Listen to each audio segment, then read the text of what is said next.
Hello students, how are you? I hope you all are good. क्या बात है भाई, आजकल बच्चों डिमोटिवेट हो रहे हो। मन लगाकर पढ़ाई करो सभी, ठीक है। और ऐसे कैसे चलेगा। खैर, आज आपका लेसन भी कंप्लीट हो जाएगा, तो कल हम न्यू चैप्टर से स्टार्ट करेंगे। तो कल हमारा जो इससे पहली वीडियो में हमारा जो लास्ट क्वेश्चन था वो था भारत में मिट्टियों के विविध प्रकार के बारे में बताइए। मोस्ट इम्पोर्टेंट क्वेश्चन है और इसके बारे में हमने 6 जो मिट्टियों के प्रकार थे उनके बारे में हमने पढ़ा था। पहली मिट्टी क्या थी? जलोढ़ मिट्टी। सेकंड क्या थी? काली। तो हमने ये पढ़ लिया था। इसके बाद हम आज बाकी मिट्टियों के बारे में पढ़ेंगे। लाल व पीली मिट्टी। जो लाल और पीली मिट्टी है, जैसे कि इसके नाम से क्लियर है, ये लाल और पीले रंग की होती है। कम वर्षा वाले क्षेत्रों में पाई जाती है, जहाँ पर बहुत कम मात्रा में क्या होती है, बारिश, वहाँ पर पाई जाती है। इसके बाद इसका कलर रेड आग्नेय शैल में लोह धातु के प्रसार से होता है। मतलब जो इसका कलर है लाल, वो जो आग्नेय चट्टान है उसमें जब लोहे की धातु का प्रसार हो जाता है, फैल जाती है, और उसके बाद वो क्या हो जाती है, फैलकर वो सूख जाती है, टुकड़ों में बट जाती है, तो उसकी वजह से होता है। वो इसमें जो पानी मिला देते हैं अगर लाल मिट्टी में, तो ये कैसी हो जाती है, पीले रंग की हो जाती है। और कहाँ कहाँ पर पाई जाती है ये? ओडिशा एंड छत्तीसगढ़। आपको ये जरूर याद करना होगा कि ये मिट्टियाँ कहाँ कहाँ पर पाई जाती हैं। इसके बाद हमारी फोर्थ है लैटेराइट मृदा। लैटेराइट ग्रीक शब्द लेटर से इसका मतलब जो लैटेराइट नाम है वो बना है, और इसका अर्थ है ईंट, ब्रिक्स। मतलब लैटेराइट मृदा, जो लैटेराइट शब्द है वो ग्रीक भाषा के लेटर से बना है। इसका अर्थ है ईंट, मतलब ब्रिक्स, और इसका कलर भी ईंट के जैसा ही होता है। यह है उच्च तापमान मतलब हाई टेम्परेचर और अत्यधिक वर्षा वाले क्षेत्र में पाई जाती है। जो लैटेराइट मिट्टी है, जहाँ पर बहुत ज़्यादा गर्मी होती है और बहुत ज़्यादा बारिश होती है, ये वहाँ पर पाई जाती है। कर्नाटक, केरल, तमिलनाडु, मध्य प्रदेश, ओडिशा और असम के पहाड़ी क्षेत्रों में ये पाई जाती है। इसके बाद तमिलनाडु, आंध्र प्रदेश, केरल में काजू की फसल के लिए ये क्या है, उपयुक्त है। जो काजू की फसल होती है ना, वो लैटेराइट मिट्टी में होती है। इसके बाद ह्यूमस की मात्रा क्या होती है इसमें? कम। ह्यूमस क्या होता है? ह्यूमस जो मिट्टी को उपजाऊ बनाने के लिए होता है, जीवाणु। और जो अधिक तापमान जब इस मिट्टी पर पड़ता है तो उसमें क्या हो जाता है, ह्यूमस जो होता है वो खत्म हो जाता है, तो इस वजह से इसमें उपजाऊपन की थोड़ी कमी होती है। काली मिट्टी के बाद हमारी है मरुस्थली। मरुस्थली मृदा। मरुस्थली जो मिट्टी है वो रेड और ब्राउन कलर की होती है, लाल और भूरी। इसके बाद रेतीली प्लस लवणीय, मतलब रेतीली, रेत जैसा रेत होता है ना उसके जैसी, और लवणीय मतलब जिसमें थोड़ा सा क्या होता है, लवण किसको बोलते हैं, नमक, हल्का सा क्या होती है ये, थोड़ी सी नमक के जैसी होती है, मतलब ठीक है, रेतीली और लवणीय। इसके बाद राजस्थान और गुजरात में ये पाई जाती है। आपने देखा होगा राजस्थान में क्या है, बहुत ज़्यादा रेत है, तो ये वहाँ पर मिलती है, और गुजरात में। उच्च टेम्परेचर के कारण मतलब हाई तापमान के कारण ह्यूमस की मात्रा कम हो जाती है और नमी कम हो जाती है, जो मैंने आपको अभी बताया था ह्यूमस क्या है। तो और नमी इसमें क्या होती है, कम। सिंचाई द्वारा इसको खेती योग्य बनाया जा सकता है। अगर हमें इससे खेती करनी है तो हम इसमें मतलब सिंचाई के द्वारा इसको उपयोगी बना सकते हैं। जैसे राजस्थान में अगर हमें खेती करनी है तो इस मिट्टी में हमें अधिक मात्रा में क्या मिलाना होगा, पानी। इसके बाद वन मृदा, जंगली मृदा भी बोलते हैं इसको। ये पहाड़ी क्षेत्रों में पाई जाती है, क्योंकि वन कहाँ पर मिलते हैं, पहाड़ में। इसके बाद ह्यूमस नहीं होता इसमें भी। नदी घाटियों में ये कण सिल्टदार और ऊपरी ढालों पर मोटे कण होते हैं। ये वन मृदा जो है नदी घाटियों में, तो इसके जो कण होंगे वे थोड़े थोड़े क्या होंगे, बारीक, और ऊपरी ढालों पर जो ऊपर की साइड है वहाँ पर मोटे कण होते हैं। नदी घाटियों के निचले क्षेत्र में ये उपजाऊ होती है, क्योंकि जो नदी घाटी है उसके नीचे की साइड अगर इसके कण बारीक होंगे, महीन होंगे, तो क्या होगा, वो खेती के लिए अच्छी होगी और उपजाऊ होगी। आपने देखा भी होगा, अगर मिट्टी मोटी है, मोटे कण हैं, तो वो खेती के लिए ज़्यादा उपयुक्त नहीं होती, और जो बारीक कण होते हैं तो वो होती है खेत के लिए अच्छी। तो यही बात इसकी है। तो हमने मिट्टी के प्रकार के बारे में पढ़ लिया, जो था मृदा संसाधन क्या है, और जलोढ़ मिट्टी, काली मिट्टी, लाल मिट्टी व पीली मिट्टी, लैटेराइट मिट्टी, मरुस्थलीय मिट्टी और वन मृदा। इसके बाद हमारा इम्पोर्टेंट टॉपिक है मृदा अपरदन। मृदा अपरदन मैं आपको ये समझा दूँ बस एक बार, फिर मैं इसको आपको बुक से कराऊंगी। मृदा अपरदन होता है मिट्टी का कटाव और बहाव। ये टॉपिक सेम भूमि निम्नीकरण जो मैंने पढ़ाया था उसके जैसा है। भूमि में उपजाऊपन की कमी, और ये है मिट्टी का कटाव और बहाव। इसके कुछ उपाय हैं, ये आपको लिखना नहीं है नोटबुक में, ये यहाँ से लेके यहाँ तक, ये सिर्फ मैंने समझाने के लिए थोड़ा सा लिखा है यहाँ पर, बाकी मैं बुक से बताऊँगी आपको।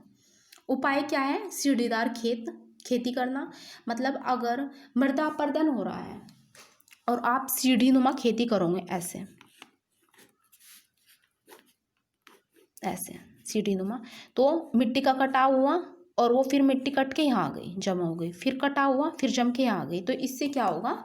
इससे जो कटाव है वो कम होगा, ठीक है। इसके बाद पेड़ लगाना, अधिक मात्रा में अगर हम पेड़ लगाएंगे और मिट्टी का कटाव होगा तो क्या होगा? वो पेड़ों से टकरा कर वहीं रुक जाती है। इसके बाद हल का अच्छे से प्रयोग करना, प्रयोग करके हम इसके जो मृदा अपरदन है इसको रोक सकते हैं। अब बुक से हम इसको करेंगे। ये रहा आपकी बुक में, यहाँ पर मृदा अपरदन और संरक्षण। मृदा को अपने स्थान से विविध क्रियाओं द्वारा हटाया जाना मृदा अपरदन कहलाता है, मतलब मिट्टी का कटाव कहा जाता है। मृदा निर्माण तथा उसके अपरदन की प्रक्रिया लगातार चलती रहती है। मृदा अपरदन दो प्रमुख कारकों द्वारा किए जाते हैं, जो मानवीय तथा प्राकृतिक कारक के रूप में परिभाषित हैं। मानवीय कारकों में वनों की कटाई, अति पशुचारण, निर्माण तथा खनन, कृषि की विधियां, भूमि उपयोग में आया परिवर्तन इत्यादि प्रमुख प्रक्रियाएं हैं जो मृदा अपरदन के कारण हैं। प्राकृतिक कारकों में पवन, हिमनद, जलों की लहरें इत्यादि मृदा अपरदन के लिए उत्तरदायी है। मतलब जो नेचुरल कुछ क्या होती है, घटनाएं होती है, उसमें क्या है, अधिक मात्रा में हवा का चलना, जलों की लहर इत्यादि से क्या होता है? मिट्टी का कटाव होता है। पहाड़ी ढलानों पर मृदा नीचे की ओर सरकती है, जिसे मृदा सर्पण कहते हैं। यह भूस्खलन के साथ नीचे आती है, मृदा अपरदन का कारण बनती है और बहता जल मृत्तिका युक्त मिट्टी को काटकर गहरी वाहिकाओं का निर्माण करता है। इसे नवनालिका कहते हैं। ऐसे भूमि जोतने योग्य नहीं रह जाती, इसे उत्खात भूमि कहते हैं। मतलब इसमें बताया है कि किसको क्या बोलते हैं। तो आप मृदा अपरदन और संरक्षण के बारे में ये लिखना है आपको, और जो उपाय है, उपाय में आप क्या लिखोगे? सीढ़ीनुमा खेती, पेड़ लगाना, हल का अच्छे से प्रयोग करके, बस ये 3 उपाय आपको लिखने हैं। और यहाँ पर आपका जो लेसन है ये कंप्लीट। इस लेसन में अब ऐसा कोई टॉपिक नहीं है जो अगर आपसे क्वेश्चन मतलब पूछते हैं तो आप ना कर सको। जैसे कि ये देखिए, विकास के आधार पर संसाधन का प्रकार नहीं है। संभावी भी है ना, संचित, विकसित, लेकिन क्या नहीं है? व्यक्तिगत नहीं है। क्योंकि व्यक्तिगत क्या था? उसके अंदर आया था व्यक्तिगत, जो हमने पढ़ाया था ना आपको, स्वामित्व के आधार पर, उसके अंदर था व्यक्तिगत, सामुदायिक, राष्ट्रीय, अंतर्राष्ट्रीय। तो प्रकार नहीं था, ये प्रकार के अंदर का पॉइंट था व्यक्तिगत। बाकी ये सारे क्या थे? ये विकास के आधार पर थे। विकास के आधार पर हमने पढ़ा था ना, विकास देखो ये रहा, विकास के आधार पर संभावी भी है। ये क्या है? ये स्वामित्व के आधार पर है व्यक्तित्व। विकास के आधार पर संभावी, विकसित, भंडार और संचित। तो ये देखो, संभावी, संचित, विकसित, लेकिन व्यक्तिगत नहीं है, क्योंकि व्यक्तिगत है स्वामित्व के आधार पर। पवन संसाधन का एक प्रकार है। पवन संसाधन का एक प्रकार क्या है? मानवीय, नवीकरणीय, जैव, अनवीकरणीय। तो पवन जो संसाधन है उसका जो प्रकार था वो था नवीकरणीय, क्योंकि जो दोबारा से क्या हो सकता है, जो हमने पढ़ा था पवन, सौर ऊर्जा, तो ये क्या थे? नवीकरणीय संसाधन थे। रियो डी जेनेरो में पृथ्वी शिखर सम्मेलन का आयोजन किस वर्ष हुआ था? 1992, 1992। हमने ये भी पढ़ा था, देखो ये रहा 1992। इसके बाद एजेंडा 21 का संबंध किससे था? सतत पोषणीय विकास। ठीक है, ये क्या था? सतत पोषणीय विकास। ये रहा एजेंडा 21, उद्देश्य सतत विकास। ठीक है, इसके बाद भारत में लैटेराइट मृदा नहीं पाई जाती है। लैटेराइट मृदा जो हमने क्या शुरू में पढ़ी थी, लैटेराइट मृदा कहाँ नहीं पाई जाती? बिहार में। देखो इसके ऑप्शन है तमिलनाडु, केरल, झारखंड, जो वहाँ पाई जाती है। तो ये रहा तमिलनाडु, कर्नाटक,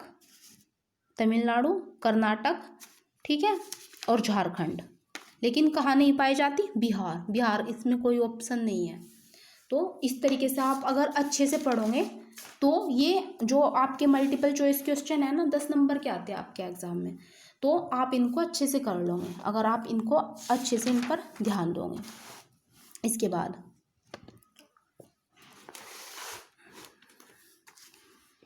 मृदा अपरदन के कारण है जल प्रवाह। अधिक तेजी से जब जल प्रवाह होगा तो मिट्टी कटेगी। वनों की कटाई से भी होगा, पवन से भी होगा, ये सभी। ठीक है, और बाकी ये आपके क्वेश्चन स्वामित्व के आधार पर संसाधन का वर्गीकरण, नवीकरणीय और अनवीकरणीय संसाधन, सतत पोषणीय विकास, संचित कोष, जैव संसाधन, ये मैंने आपके करवा दिए। नवीकरणीय संसाधन क्या है, मृदा अपरदन क्या है, इसके बाद संसाधन नियोजन क्यों आवश्यक है, मैंने आपको बताया था, ये क्वेश्चन कराया था। और ये भारत में मिट्टी के विविध प्रकार, भूमि निम्नीकरण, मतलब ओवरऑल मैंने आपको ये पूरा का पूरा लेसन मैंने आपका करा दिया है। अब आप इसको क्या करोगे, अच्छे से अपनी नोटबुक में करोगे, और मैंने इनके ऊपर नंबर डाल दिए हैं। अगर आपको अभी भी अच्छे से समझ नहीं आया तो मैं क्या कर रही हूँ, दोबारा से इनकी पिक एक बार PDF बना के इनको ग्रुप में शेयर कर दूँगी। अगर फिर भी कोई प्रॉब्लम है आप पूछ लो। और ये आपके क्या है, ये क्वेश्चन है जो मैंने कराए।